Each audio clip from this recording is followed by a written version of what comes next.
Welcome to another episode of Cowboys and Indian. I'm your host, Tone. We got our singing cowboy, Duggy. Yeah, good afternoon, Tone. Nice to see you. Yeah, you too. And no Stuart today. He's out with his grandson. Unfortunately, after today's result, he's in a padded room writing words with crowns through his feet in a padded room, so he can't come. They're not letting him out for a couple of hours. A very painful afternoon watching dreary West Ham. But anyway, this show's not about West Ham. It's about something actually more important. It's about the part that agents play in the leagues up and down in England as well as other countries, and the fees that they charge, and the money that just disappears out of the game, not just out of the Premiership, but out of the game. But I know it's a key topic for Duggy. Do you want to take us away? Yeah, as I've said to you, Tom, like ever since we started this channel, it's opened the fire in my mind about a lot of things, really. So I've started digging more and more into things. And what I've found out as well is the amount of youth academy players we lose, which used to be 1%. It's even less now.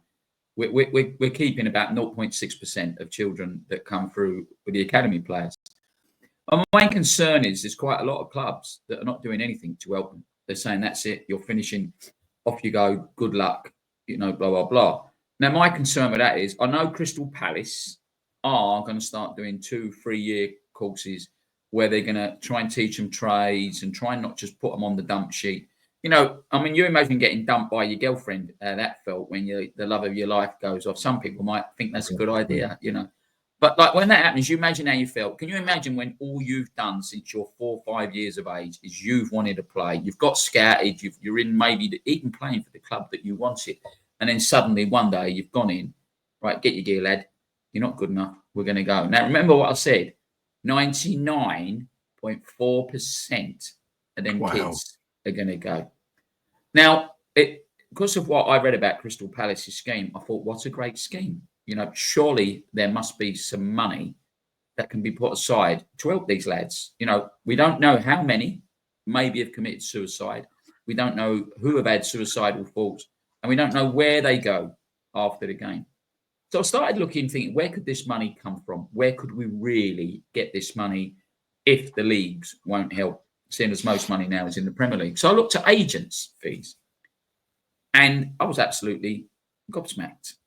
And how much the agents' fees are. Now, after the agents' fees have come out for when they sell a player or sell a player internationally, let them get more money, or sell a player in the UK. But even after they've sold the player, for the entire part of that person's career, they can earn another maximum of 3% per game.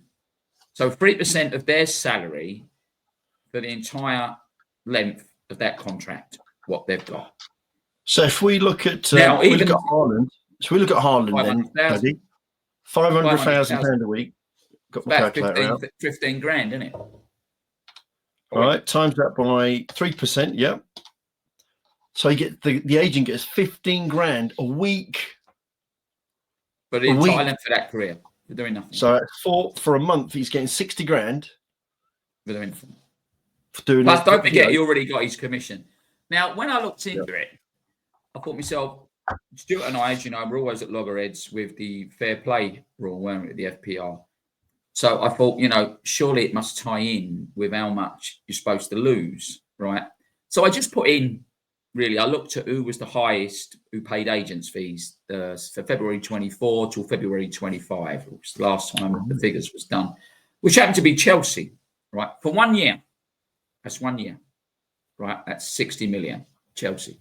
Now, under the financial fair play rule, you're allowed to lose 115 million over 3 years, right? Over 3 years. So if you work that out, the club can run a 35 million loss per year. Year, right? That includes wages, transfers. It doesn't take into consideration infrastructure. It doesn't take into consideration the women's teams. And it doesn't take into the academies. Could you get, Tone, the championship? Yeah. The Premier League's agent fees up, please, for the Premiership for last year? Sure can. Now, Right. this also ties in with what I go on about how hard it is for teams that come up into the Championship, from the Championship, to stay there. Now, if you go down to the Chelsea one, Tone, it's 384,449 pounds. They spent last year on agents' fees. Now, bearing in mind they're only supposed to lose 35 million per year over a 3-year period. So the maximum they can lose over 3 years is 115 million. Right? Just so everyone gets it, it's not 60 million on players. That's 60 million just on agents and their fees. Agent fees, football agent fees, yeah. And this is FA. This has come from the FA. We haven't picked this up willy-nilly. So if you look at Chelsea being 60 million, Yep. and then go down to the next, which is Man City. Man City is 52 million, yeah. Now you pulled this one out the act just now. You said, "Wow, look at Liverpool. They've brought a load of youth players through, and they've only done 20 million. They've only spent 20 million on agents fees." And won the league now. But the worst bit of it is go down to the 3 that's going to get relegated. What's that? Southampton first. Southampton's at 9. Yep, 9 million. 9 million. So they've spent 51 million less than Chelsea. Wow. Next one's Leicester, about 10 million. Same again, roughly the same figure again. And then Ipswich, 6. 6 million. Ipswich they've spent 55 million pounds less on agent fees than what Chelsea is. Now, but I do think the FA are trying. But my main point is, look at this money, right? And look at the bottom figure. The bottom figure is 409 million pounds, right? So you get 409 million pounds, and at the end of the season, that's gone. That money is wiped out of football forever. And remember, this is only the Premier League, right? Now, if we can skip back to what I've said about where is their money to help these young players, where is this money that can drip down to grassroots football, can go down into the referees, can help pay for pitches? This is where this money should be coming from. If the government say, right, you can only get a maximum of 3%. Don't forget as well, Tone, if this agent who brings these players in gets his bunts, his 5% for the sale, if he's working for the club as well as the player, that goes to 10% then. So it's only stuck at 3% less of the earnings. But from the sale of the player, if he works for the club and the player, that goes up. Now, it goes up a little bit more when they go to internationals, but that don't look. So my real inquiry is if we can work, or there's someone out there that can say, how can we stop this money being drained away from the game, go down all through the leagues? Because you're not going to believe the difference between the money spent on agents here and then when we go down in a minute to the Championship.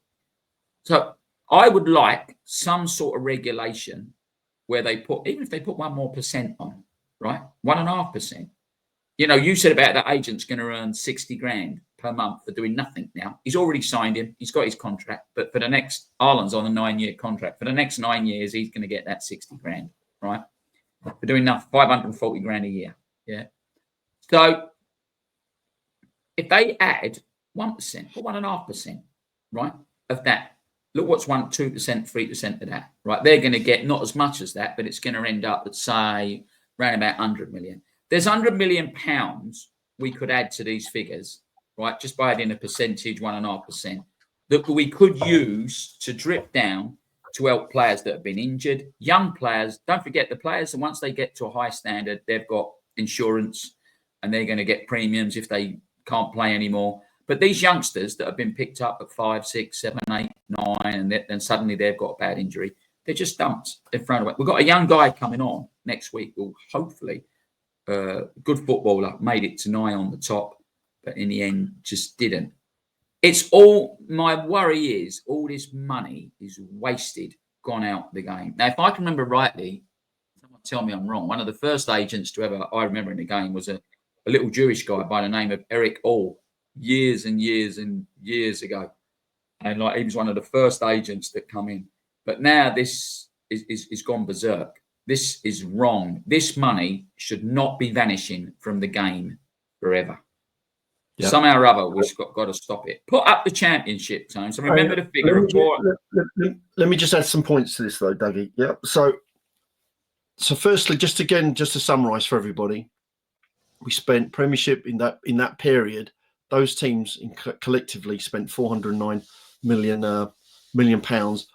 on commission that an agent would receive if his player sold on was purchased by one of these clubs, plus up to 3% in commission or salary of the player. This 409 million came from money coming into the Premiership. So that's come from ticket sales, comes from sponsorship, comes from TV rights, blah blah blah blah blah.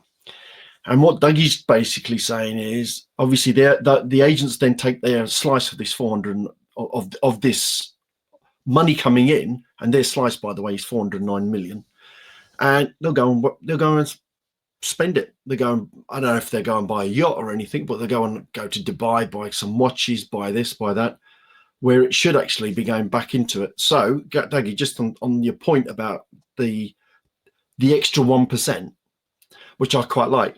So if there was an extra 1% charged on top of all this, it's 4 million quid. Or 4 million. Sorry, Tony. Or they take it off the agent. Or take it off. You earn 1.5. Yeah. You earn 1.5, and 1.5 stays in football. Yeah. That money, nothing to do with the Premier League. That money goes all the way down into grassroots football.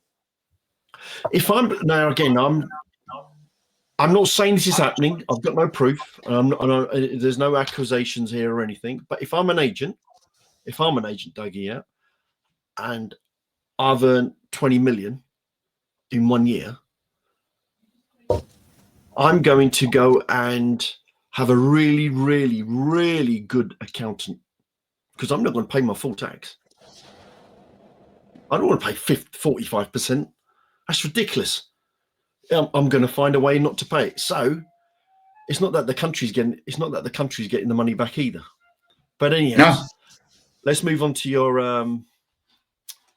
You said championship, but they could be brought in regulations, Tom. Oh, they should do. It's horrendous. Right, this is the championship, so not as bad, but still 63 million. Look at Leeds, Tom. Just have a look at Leeds. Jeez. So Leeds have spent almost a third of what is the entirety of the teams have spent on agents in the 24-25 season up to February. What's that? That's a third, isn't it? Yeah. It's just under, really. Well, 19 million is 57, isn't it? So it's just under a third, basically. So when you look at the teams that are up there again, this year you got Sheffield Wednesday are down there. Sheffield United, only spent 4 million. What's Burnley? Burnley's done 5 million. So Leeds have spent almost 300% more than what Sheffield United and Burnley have. Now, last year they blew it. Listen, this is not knocking Leeds, by the way. This is knocking the system. Good luck to every club, and I got no beef with any club. So if you look, the Championship has spent 63 million, entirety of the season, right? If you take that away from what the Premier League is doing, that's just a little bit more than Chelsea. 3 million more than Chelsea. But if you look what the difference is, right? I'm talking about how the teams can't stay up, and there's got to be some sort of leveler that when these teams come up, maybe they're allowed to spend. I don't want anyone to go skint, but maybe they should get money when they come up. So the Premier League spent 336 million more on agent fees than what the Championship did. Almost 5 times more. Horrendous. So how can this be fair in football? I do believe there are things afloat to try and bring this back round and capitalise on it. I've also been worried about clubs overspending, like I've said, and we could lose clubs. I truly believe Everton would have been in real trouble if they hadn't stayed up this year. Real big trouble, because they've just got their stadium. Now, when people worry about other clubs coming in. Sorry, other owners coming in from the Far East, probably from America, and all this PPR fair play rule. That the infrastructure doesn't come into it. So money spent on the stadium, like I've said to you, doesn't come into it, right? I've got it. Premier League clubs, right? Let me just read you this. Are allowed to lose a certain amount over a 3-year period rather than per year. According to the profit substantiality rules, the PSR, clubs can incur losses up to 15 million over 3 years. This works out approximately 35 million a year. So, yeah, you could do other years, but no more than 105 million over a year. Keep in mind, some expenses are excluded: stadium infrastructure, women's team, academy costs. Then it says, additionally, clubs can use amortization to spread transfer fees. You remember what Chelsea did? Put all their players on 8-year contracts. Yeah. But now that has been capped at 5 years. This allows the clubs not to overspend. Then I went on about the agents, yeah? So football agents in the UK typically take a percentage of a player's salary as part of their commission. The exact percentage can vary, but it is capped by the FA. The FA sets a maximum commission rate for agents, a maximum commission of 3% of a player's gross income for domestic transfers, yeah? A maximum commission, 5% of gross income for players going abroad. Now, if they represent the club and the player, think of a certain club that does that with a Mr. I won't mention his name, but we could mention his letters. So if he rents both, he can get 6% for domestic and 10% for international transfers. In reality, fees can vary depending on individual managers between the player and the agent. Some agents might charge lower fees, but they must comply with the FA regulations. It's essential for players to have clear written agreements with agents outlining the commission rates and terms. Now, so I then went on. By the way, anyone who's a Chelsea fan, this really isn't a dig at Chelsea. I just wondered how they did the 60 million and how they did these long-term plans. So I put, how much can Chelsea spend per season with a financial fair play? And I put, Chelsea Football Club spending power is governed by the PSR, which allows the clubs, like we said, over certain periods. To calculate Chelsea's spending power per season, we divide total allowed loss by 3 based on the PSR rules. It still comes back to 105 million. However, it's essential to note not all losses are treated equally, like infrastructure. No, we said about different owners coming in now, putting money into the grounds, into the infrastructure that will interest people to come more, should help with the kids. The spreading out the transfer fees, yes, which we knew a certain club was doing 8, 9, 10 years, and which is currently capped at 5 years now. Chelsea's financial situation is under scrutiny due to alleged historical breaches of financial rules. Now, all this ties in to where we are with who stays up, who stays down, and when they come up, can they stay up? Can they stay down? I know a lot of people don't like figures, but I really do believe we've got to look at these figures. And if they carry on, clubs coming up, you look what Sheffield United have spent this year, right? 4 million, right? So if they come up, even to spend the same as what Southampton have spent to go down, they're going to have to find another £5 million. I was going to say, let's have a look. Let's have a look, because I have no idea about the Championship at the moment. If I can bloody find the at the moment, it's Leeds and Burnley are 5 points clear. They blew it in the last 2 games, Sheffield United, didn't they? Who's at the bottom? It was Luton a second from bottom. Right, let's have a look how much Luton spent. See, Luton spent quite a bit. Luton has spent, but don't forget, Luton got the parachute payment. Luton spent 2.5 million. That sell all the players, didn't they? Where is Oxford? Oxford spent 572,000. How much? Where are they in the Championship, though? Second. Hang on, I'm going to go and have a look. Sorry, folks. What I'm trying to get to is that even when you look at the Championship, you can see, why is it so difficult to find a right? This Leeds are on 43 at the moment. Sorry, 91 points. Then it's Burnley. Then it's Sheffield United. Then Sunderland, Bristol City. Right, Luton, Cardiff, and Plymouth. Right.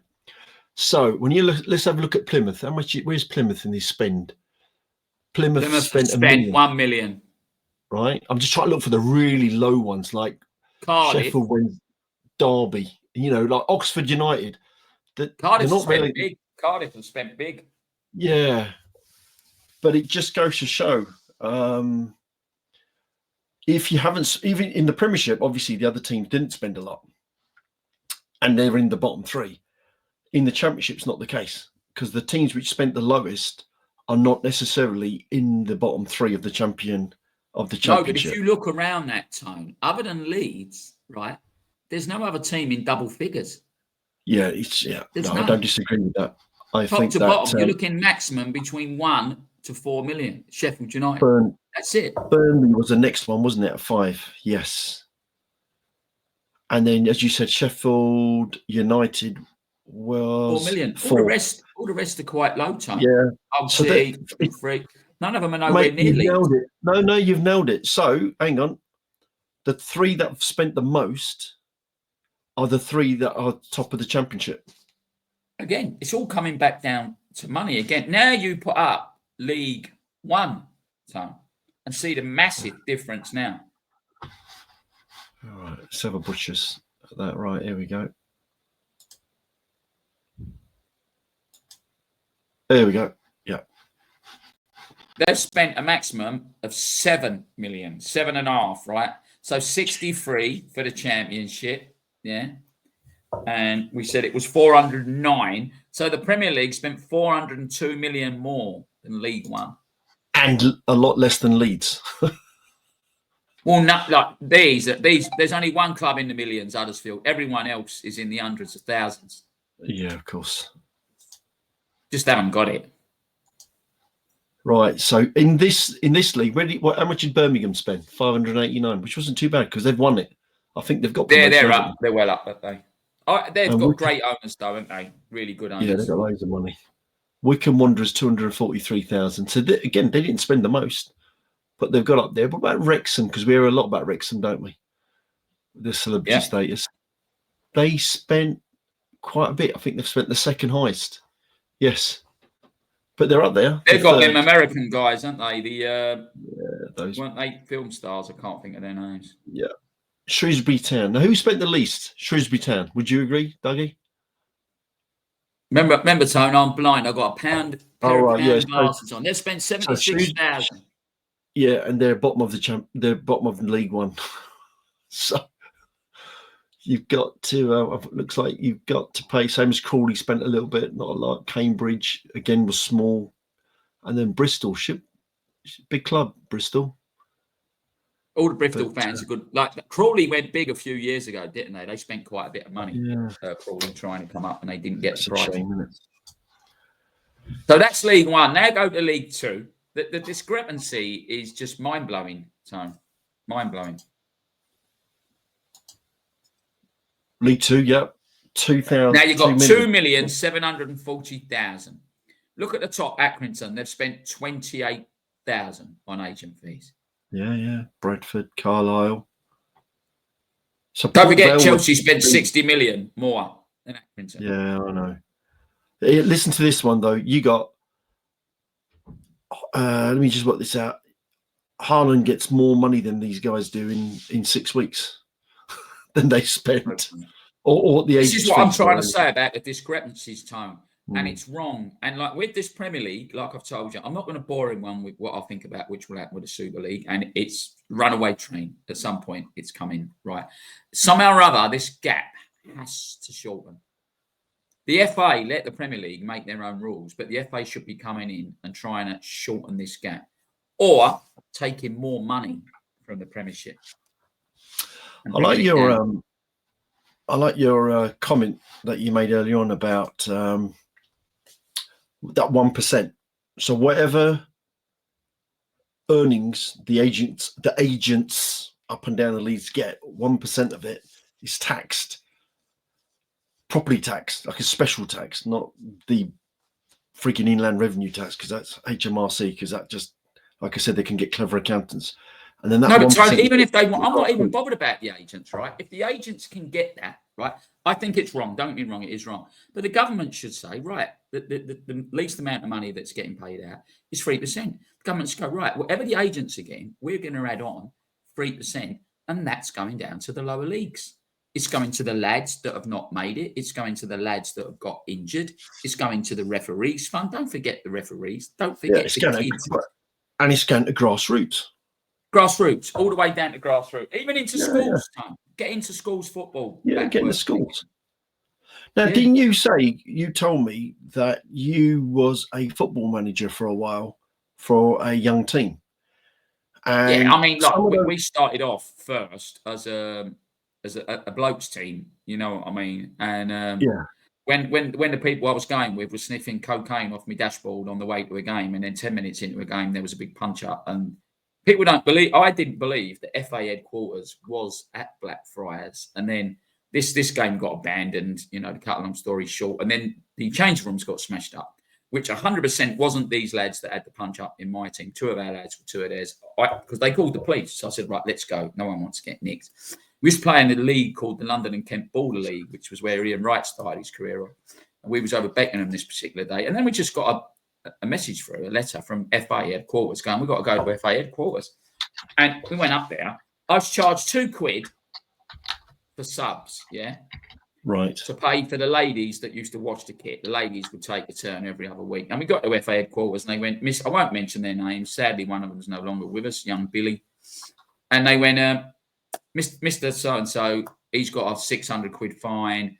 Mr. So-and-so's got an £800 fine. The bloke who was one of our, you always got one of your players was a linesman on one of the other sides, yeah? So one of your players was a linesman, one of theirs was a line out the rear. One of our linesmen ran over and hit him with the flag, right? So he got a £500 fine. And I said, do you think they're going to pay these fines? I says, because I'll take £2 a week off them. We got our pitches paid for, by the way, by somebody, right? And the kit we got sponsored, someone give us it. And they went, if you don't pay it, you're flung out the league. So we left a goodwill bond with the London and Kent Border. I said, tell them to give that to the referees fund. And that's it. I said, because I ain't paying almost 1,500 in fines. We was lucky because the referee who refereed the game saw us go in cars, and he said they did not smash up the changing rooms. It definitely wasn't them, what we was called. So like we left. So the next week they've all rung me up. Right, where's the game? Where we meeting? Where you picking us up? I mean, it's done and dusted. I ain't getting up. Drive. We had to drive. Like bear in mind we was all from Poplar, so we had to drive like half-hour drive to get to the game. So I says, no way I'm having this, right? So then I started doing kids football. My young boy went for a trial. A lot of the kids who was a lot better than my kids were the black kids. They didn't get in, and I went. My boy got in. I went. My boy shouldn't have gotten in front of these kids. Right. So we'll start our own team. So we started our own team. We went in the Newham League because the Newham League gifted you the pitches. I had to go and do a first aid course, which was paid for by McDonald's. All we had to pay for was the referee, which at that point was a tenner a game, and you had to supply your own nets because the goals was there. They was metal goals, but you had to put the nets on. You know what I mean?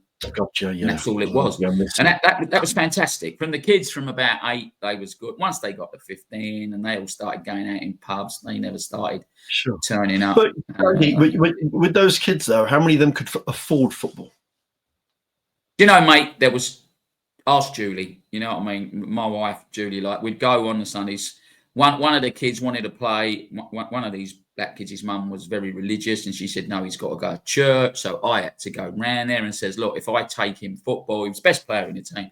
I says, and I'll take him to church on Sunday night, make sure he go. Another kid, like, you know, he could have been anything if he'd have been scouted. And I always said to him, you should be a runner's son because you were brilliant. You know, young Lee Van, I say his first name. And he ended up as first reserve in the 100 metres when it was the London Olympics. That's how good he was. You know what I mean? He's another kid who could have been. And mate, the reason I asked you this, and I wanted you to sort of explain the story, was it's not all kids. Football should be a game that's played by everyone. You know, because it is an affordable game right around the world, but it's not, obviously sometimes it's not the safest thing to go out there and just play football in today's society. It needs to be, you know, because in my days you just used to go to the pub, go join the team, not join it, just start playing with the rest of the lads, and then when you wanted to go home, you just went home. Nowadays, you can't do that so much. So it's more managed. You know, you join a football team like the ones your kids do. Some of these kids can't afford it. They can't afford boots, and we had that here. So we did because like when we started, we got the kits. I'll tell you off air how we got the kit. By the way, I ended up having to pay for it. Right, and I'll tell you what happened. Something went wrong, and I had to pay for it. But we used to do a run. We used to go to Vicky Park. I don't know if it's still there, Vicky Park, between Bethnal Green and Hackney. And the kids would do a run around the park. And I said, right, all we wanted was enough for a tracksuit each and a weatherproof top, you know, because most footballs play through the winter in it. So the kids did that. And we got that. I bought a load of balls and like for the training. And then you had to supply the ball on match games. But you're not doing it for anything other than love. You know, you always had trouble with the parents because no parent wants their kid to be sub. Invariably, I used to take my Charlie off because to get some of the other kids on, in the end, to shut people up, I'll take my own boy off and he'd have the ump for me at the end of the game. But we did it for lifetime. I miss so many things. I miss my wife doing a bungee jump because I then took the kids on a trip to a five-a-side tournament, which was so long, you know, which they won, by the way. My kids won. We've got, so here we obviously my kids play rugby, as you know, and as a club we went to the schools and we spoke to the teachers, and some of the troubled kids who didn't play any sports, they didn't play rugby or didn't play football, but they were troubled, but they came from a broken home. We took them into the rugby club, got them all kitted, shoes and everything, because they got value out of that. It gave them some self-esteem, some respect, and it gave them a better route in life. Some of those kids have done well. You know, they grew up, they're blokes now. They you know, got into building or plumbing or whatever, got, you know, jobs. But sometimes you can't, as a young kid, you can't. I'm going to come to a conclusion in a minute. You can't find that your value when you're at school or when you're young. You just, and it's hard sometimes as a youth for somebody to say to you, you're not thick. You're actually, you know, you're actually good at something. You got a talent. Yeah. And it's not just being a comedian in the class. And sometimes that comes from sports. So hence, this is my point.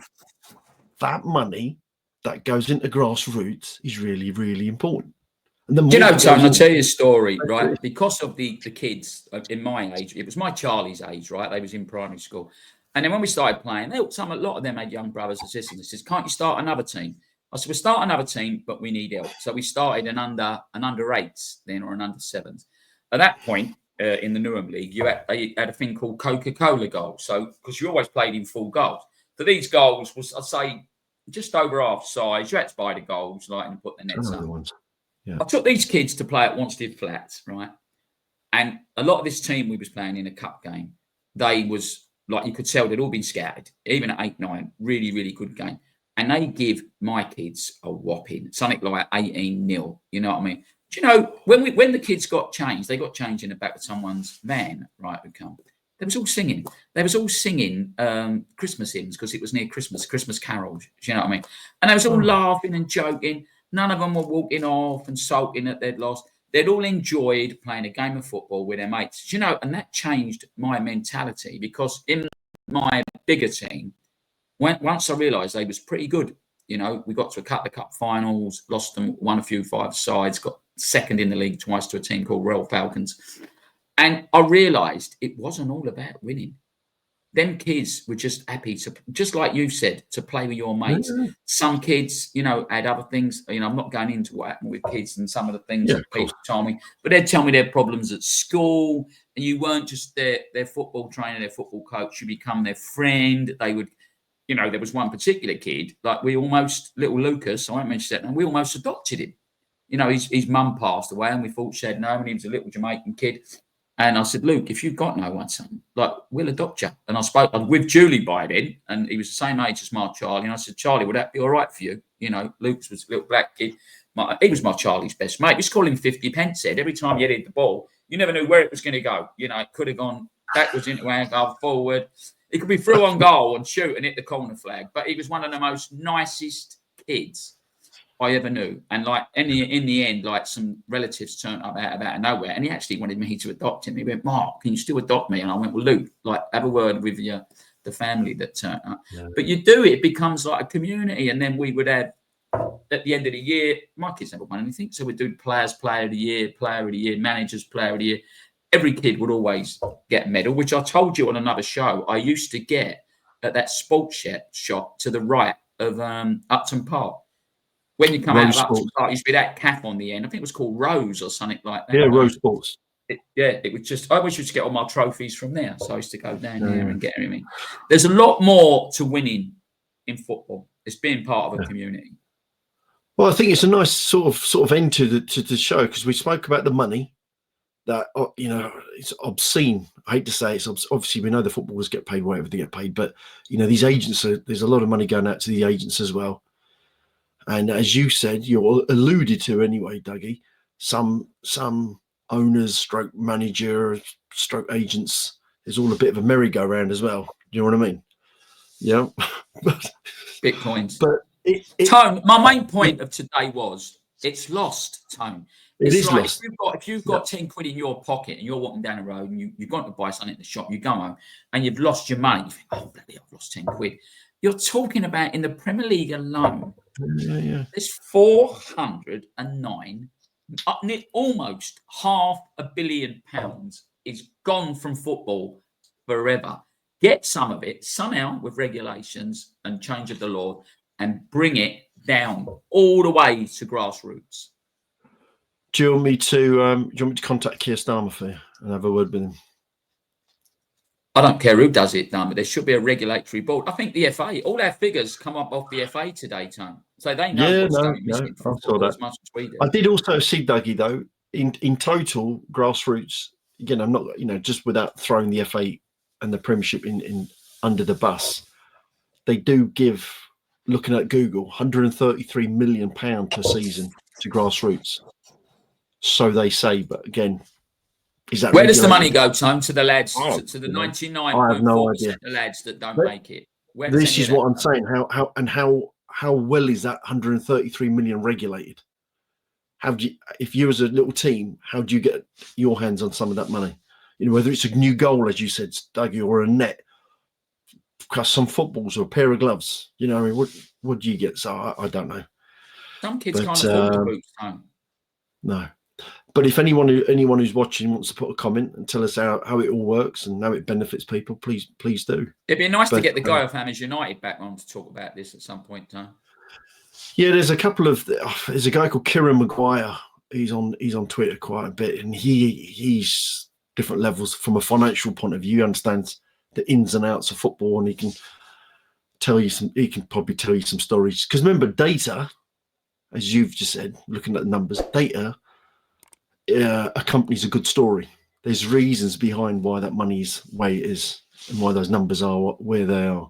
How the hell did Chelsea end up with 60 million in agents' fees and these? 1 year. Remember, bearing in mind, they were only supposed to spend 35 million. Who did they buy? I now want to break. I want to break that down. Over 3 years. I want to break it down and see which of the players, and then I want to see which are the agents. What agents got paid that?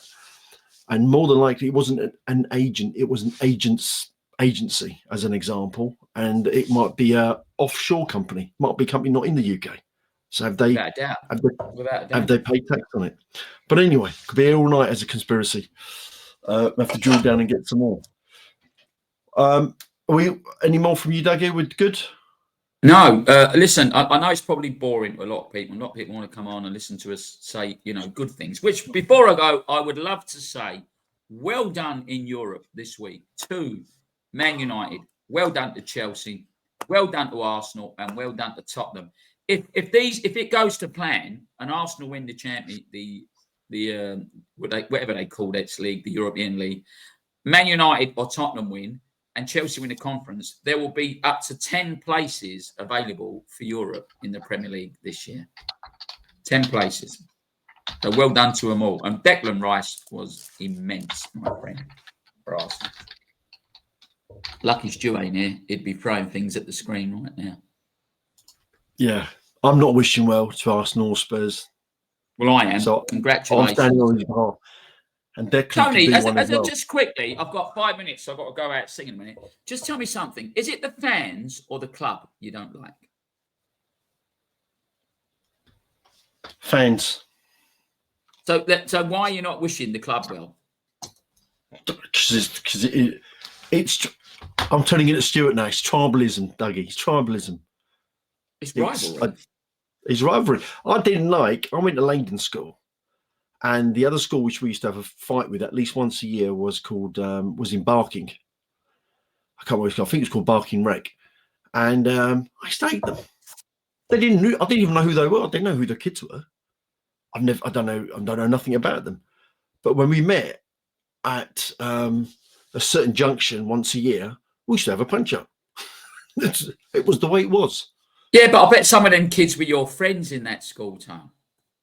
Well, maybe when they grew up, they may have done. But at that time, when I was in senior school, I didn't even know who these kids were.